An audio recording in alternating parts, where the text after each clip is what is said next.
باپ اور بیٹے اور روح القدس کے نام میں آمین۔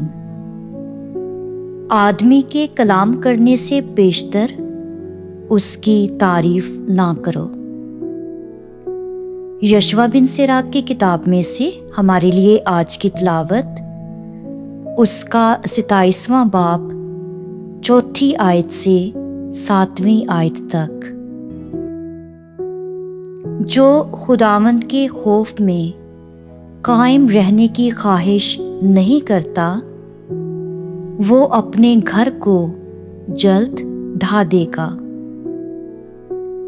چھلنی ہلانے کے وقت چھان باقی رہ جاتا ہے، ایسے ہی فکر کرنے میں انسان کی تشویش ہے۔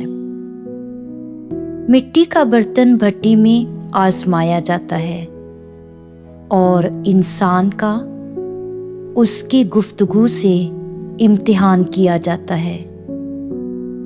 جس طرح درخت کی خبر گیری اس کے پھل سے ظاہر ہوتی ہے، اسی طرح انسان کے دل کا خیال اس کے کلام سے ظاہر ہوتا ہے۔ پاک کلام کے پڑھے اور سنے جانے پر خداوند کی برکت ہو۔